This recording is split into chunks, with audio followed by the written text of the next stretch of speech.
예언으로, 그래서 주야로 나누어지는 이것이 이러한 다양한 은혜의 그 방편들로 구원의 내용들로 우리에게 주어졌다라고 이야기를 했습니다.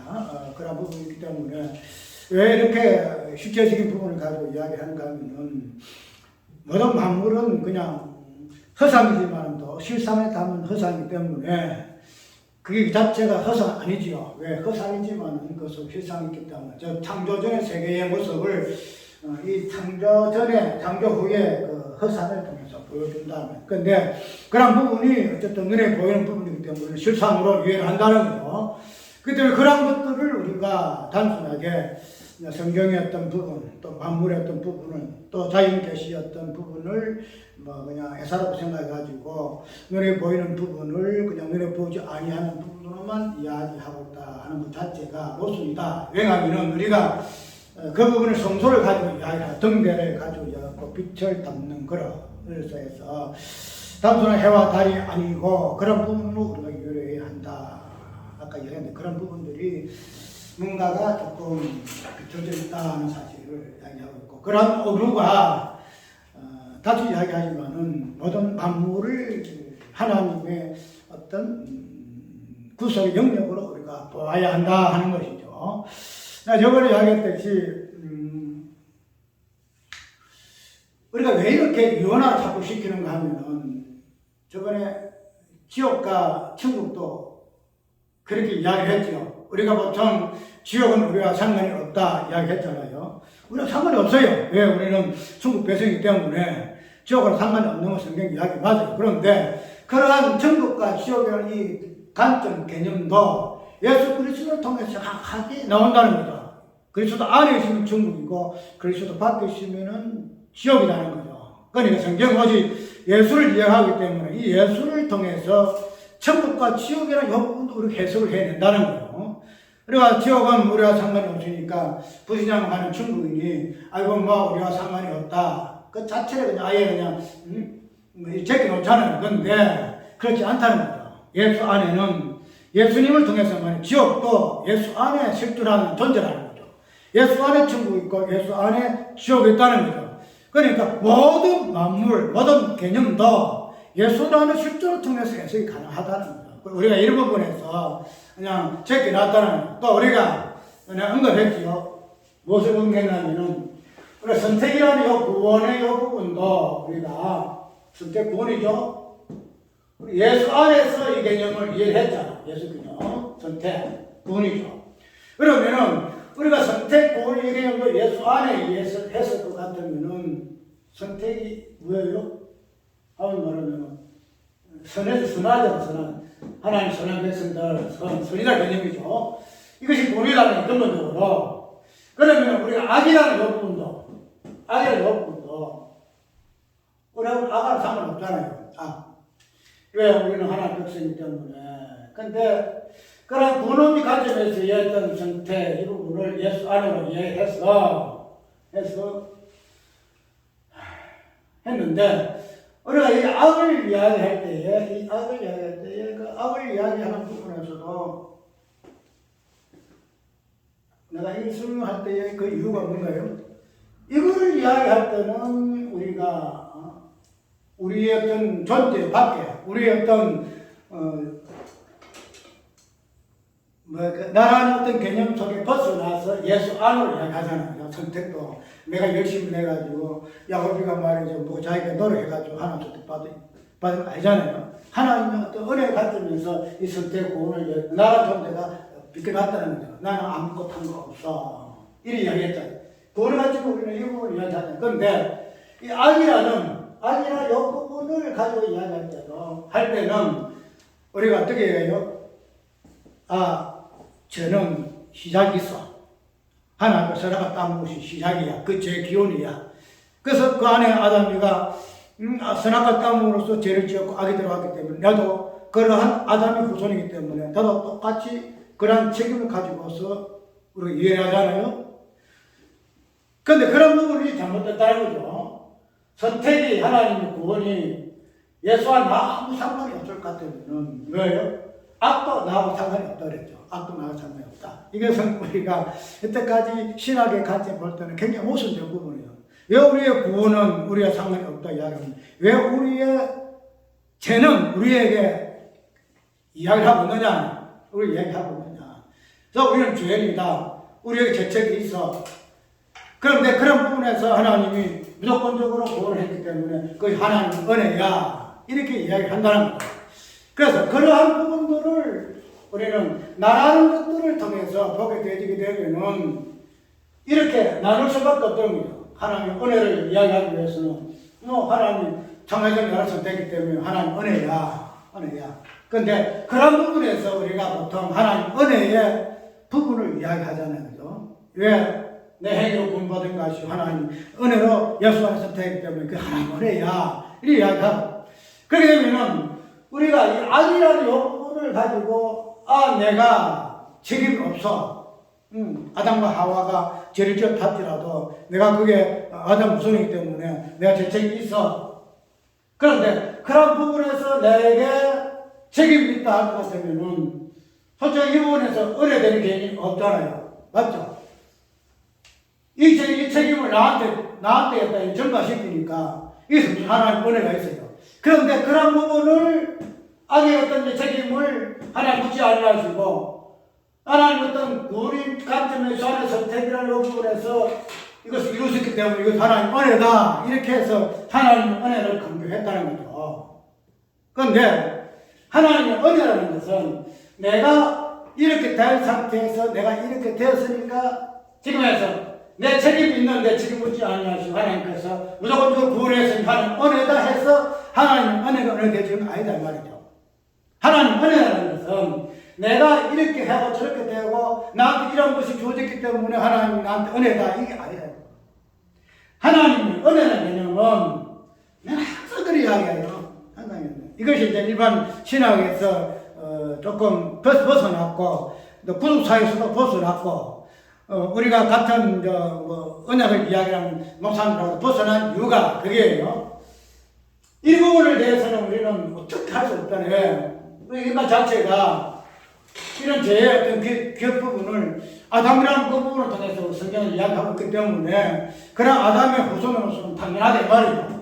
그래서 성경도 그렇게 이야기를 하고 있어요. 로마서라든지 보면 그렇게 이야기를 하고 있어. 그런데 어제도 이야기했지. 우리의 모든 이 부분은 눈에 보이는 창조 후의 세계에서의 어떤 내용을 이야기하고 있고 그것을 설명하고 해석했기 때문에 그런 부분이 나온 거예요. 그런데 은혜라는 이 개념 자체는 창조 후의 세계에서의 하나님 이렇게 저렇게 해서 하나님 은혜가 되고 은혜가 안 되고 지금 이 악이라는 개념을 우리가 없이 우리한테 책임이 없어 그러면 하나님 은혜 되지 않느냐 맞죠?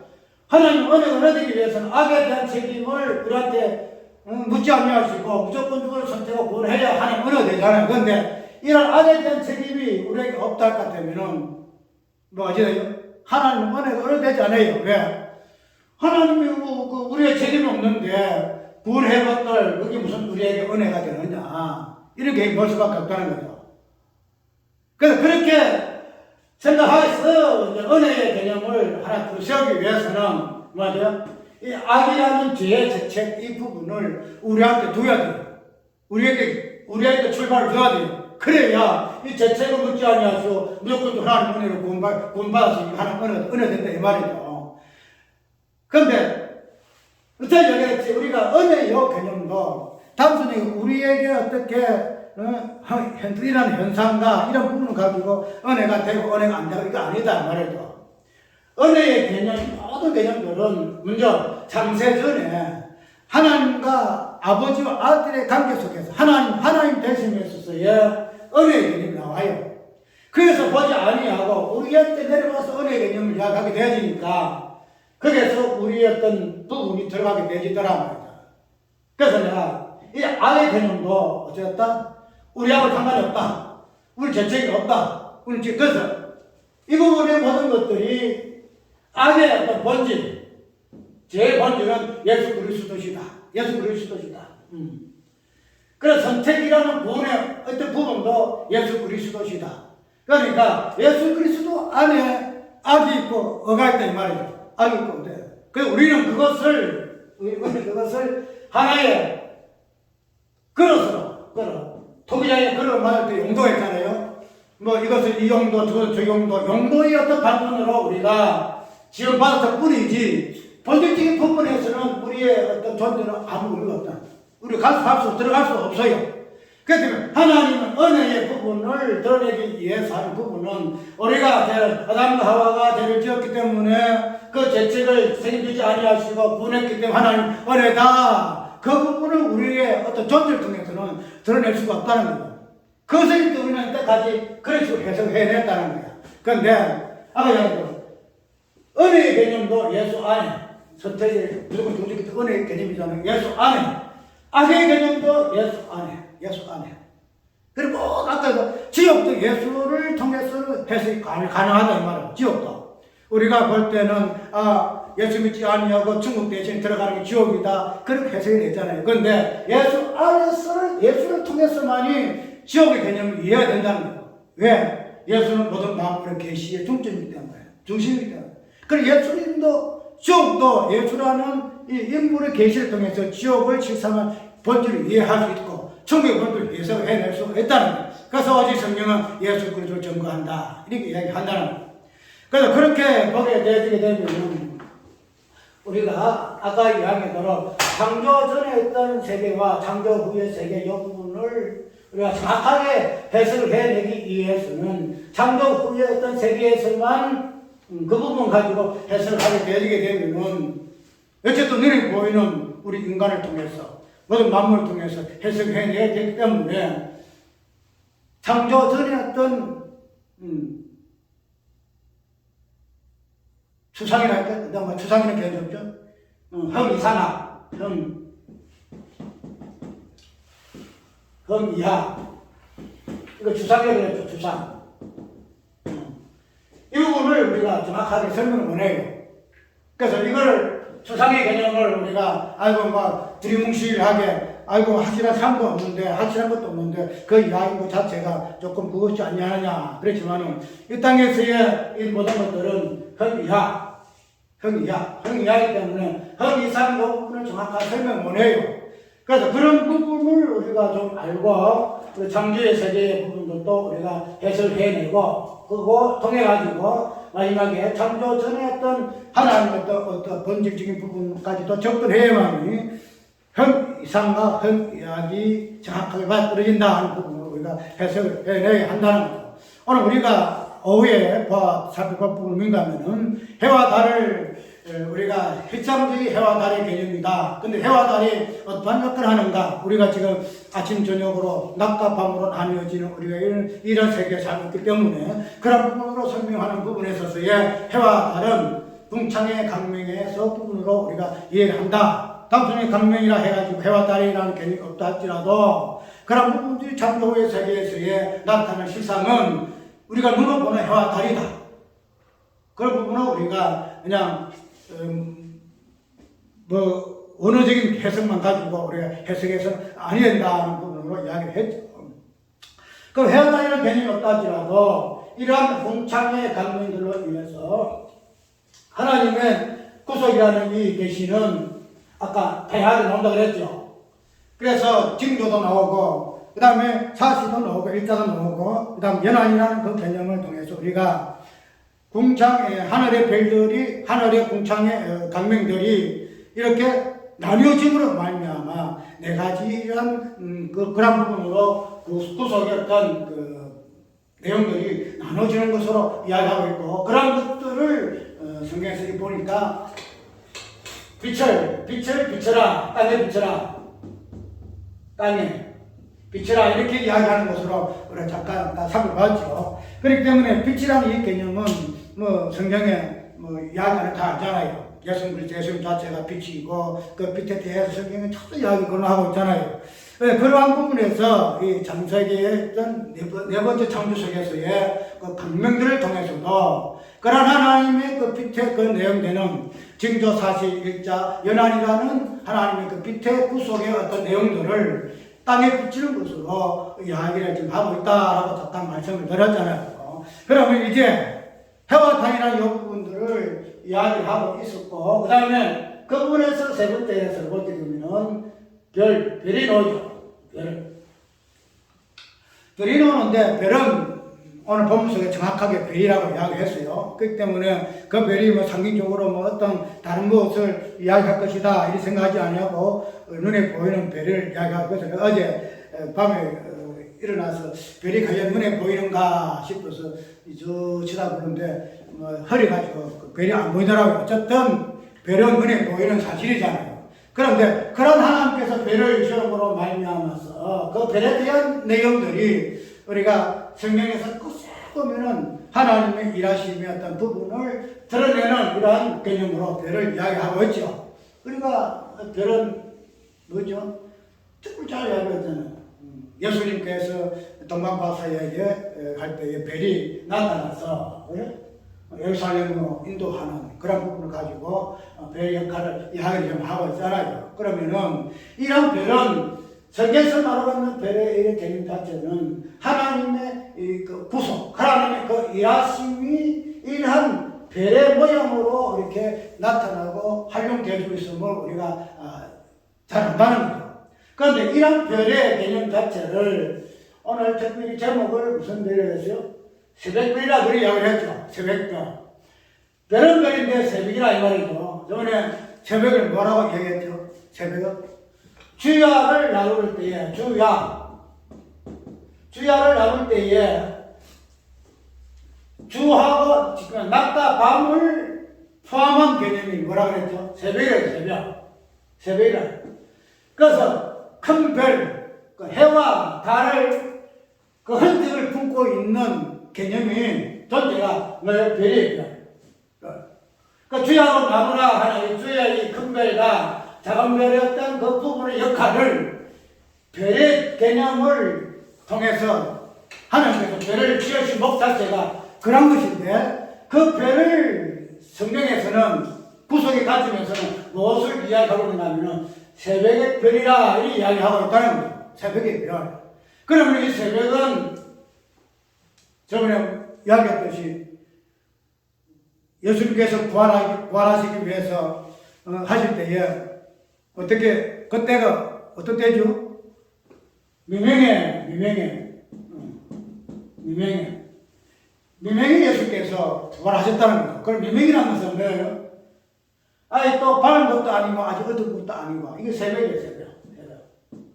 그 새벽에 예수께서 부활하셨다는 거죠. 그 되면은 우리가 이 별이라는, 새벽별이라는 이 별의 개념 자체를 통해서 우리는 예수 그리스도의 구속의 은혜, 특별히 십자가와 부활이라는 이 개념 자체를 온전히 포함하고 있는 개념 자체가 뭐예요? 새벽별이란 말이에요. 주야로 나뉘어라. 주야로 나뉘므로 말미암아서 너 징조가 보이고 사시가 보이고 일자가 보이고 연한이 보이는데, 이러한 구속의 방편들을 포함하고 있는 것이 뭐냐? 새벽의 별이다. 이렇게 이해를 하면 된다는 거예요. 그럼 하나님께서 단순하게 그냥 하늘 별이 있으니까 그 별을 보고 그렇게 하기 위해서 그냥 별을 만드신 것이 아니고, 그 별의 개념 자체가 새벽을 띄우기 위해서. 그래서 그 누구 목사예요? 새벽을 깨우리로다 하는 그 목사와 같이 그런 새벽에 대해서 의미가 무엇인가 하는 이 부분을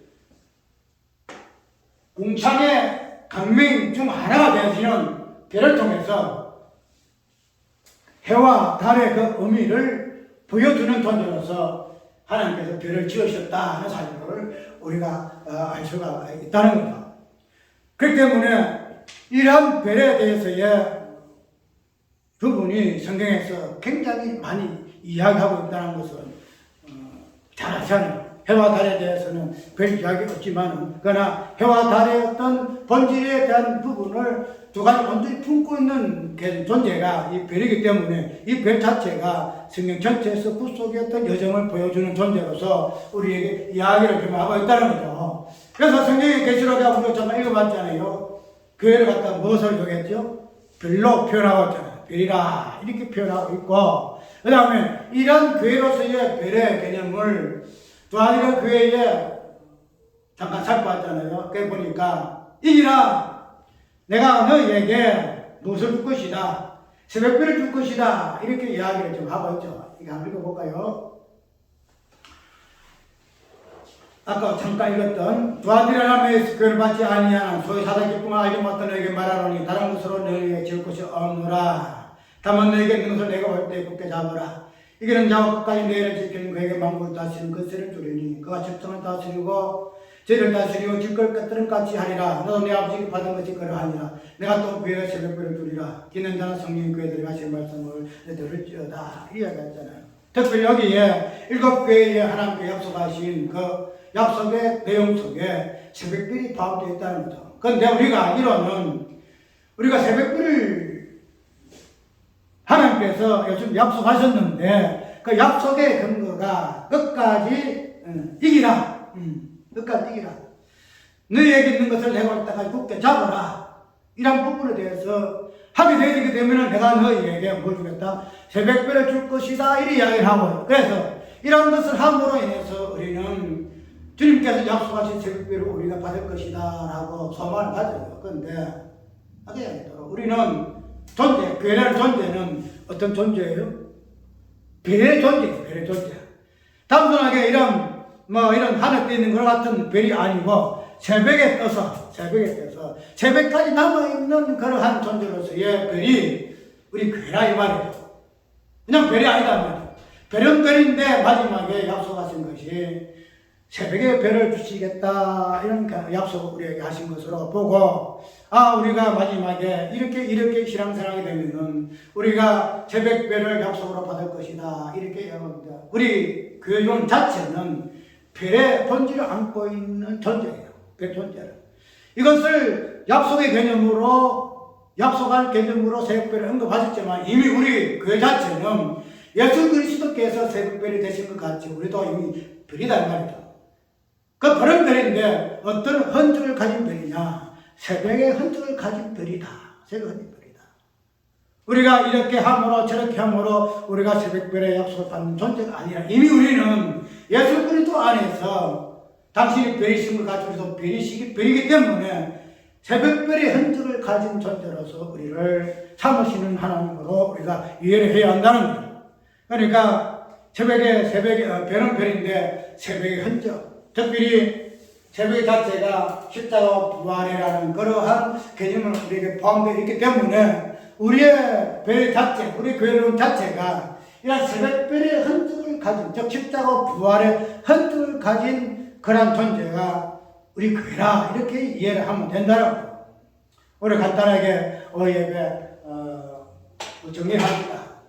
우리가 하나님께서 내때의 어떤 강림 중에서라도 특별히 해와 달의 어떤 비밀을 흔적을 가지고 있는 존재로서 별을 우리에게 말씀하고 계시는데 이러한 별이 단순한 별이 아니라 일반인한 사람들이 그냥 영웅이나 되고 그런 어떤 존재로서 별이 아니라 십자가의 죽음과 부활의 흔적을 가진 그러한 새벽별의 어떤 의미를 우리에게 알게 하시기 위해서 주께서 별들을 지었었다. 별들을 지었었다. 그래서 해와 달과 그 별들의 이런 비밀들을 통해서 주님께 첫 창조석에서의 그 속에 그 은혜가 무엇인가 그 부분들을 창조 세계를 통해서 우리에게 알게 하셨는데 이제 이러한 창조 세계의 모든 본질들을 예수 그리스도 안에서 완성된 것으로 예수 그리스도 안에 성취된 것으로 우리가 이해를 한다는 거죠. 그래서 이러한 해와 달의 어떤 흔적, 즉 새벽별 흔적을 가진 그러한 하나님의 교회로서의 은혜의 그 방편들, 또 하늘의 빛을 비치는 그러한 빛의 내용들을 가진 존재가 우리들이다. 그래서 성경에서는 너희는 세상의 빛이니 빛이 어째요? 네 세상의 빛이니 마태복음 있는 것처럼 세상의 빛으로서 빛이 너를 통해 우리가 이야기하고 있잖아요. 그래서 연의 말씀을 통해서 우리는 구원이 무엇인가 이야기되고 동서남북 특별히 아브라함에게 언약하셨던 그러한 땅의 지경, 땅 끝까지 이르는 모든 만물을 하나님께서 당신의 백성들에게 구원의 은총으로 주신 것을 우리는 이해할 수가 있고 1장 하루부터 6일까지의 그 내용 자체가 창조의 모든 내용이고, 특별히 하루가 천년이라는 이 부분은 하나님의 모든 구원을 이루는 근원적인 부분에서의 시작이다. 그래서 첫날도 6일도 6일의 마지막도 하루라는 첫날부터 시작돼서 6일을 통해서 하나님의 첫 창조가 완성되어지듯이, 그러한 하루가 천년이 되어지는 이러한 개념을 통해서 뭐가 돼요?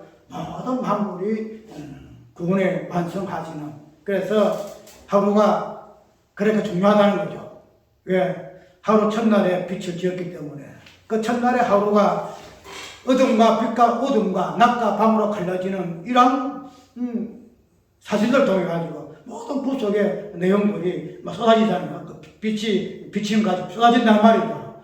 그래서 그러한 부분에서 우리가 오늘 궁창에 있는 그 간병들의 역할이 무엇인가 하는 이 부분, 특별히 이러한 부분에 하늘에 빛이 되는 예수 그리스도, 특별히 새벽별이 되신 예수 그리스도, 특별히 당신의 몸된 교회를 삼으로서 그리되게 하시는 예수 그리스도의 그 어떠함, 이런 모든 부분들이 첫 창조 세계에서의 지으신 그 만상을 통해서 우리에게 보여주었다. 특별히 뭐 이렇게 해서 자연계시가 필요 없다? 아니에요. 이 자연계시를 마지막에 우리는 특별계시를 통해서 다시 조명하는 거예요. 조명해서 이걸 특별계시 없이 모르잖아요. 근데 특별계시가 있음으로 말미암아 자연계시로 마지막에 회복되어진다. 그래서 이스라엘이라는 민족도, 이스라엘 민족도 다시 회복되어지는 것으로 우리가 이해를 해야 되지. 그래서 우리가 영적 이스라엘이니 우리는 영적 백성 때문에 이스라엘, 영적 이스라엘 상관이 없다. 네, 그건 절대 반대예요. 왜? 모든 만물도 하나님께서 그냥 회복시키시는데, 당신의 계시의 어떤 민족이 되어지는 이스라엘을 그냥 그대로 두시지 않다는 거예요. 마지막에 그 부분 하나님이 이뤄내실 그 일들을 우리가 무엇인가 이 부분을 한번 살펴보는 것도 굉장히 중요하다는 거 꼭 기억하고, 오늘 첫 창조 세계 속에서의 네 번째의 어떤 창조의 어떤 내용들을 통해서 주께서 우리에게 말씀하시고자 하시는 구속의 은혜가 무엇인가 하는 이 부분들을 다시 한번 깊이 묵상하는 우리가 되어져야 할 겁니다. 찬송가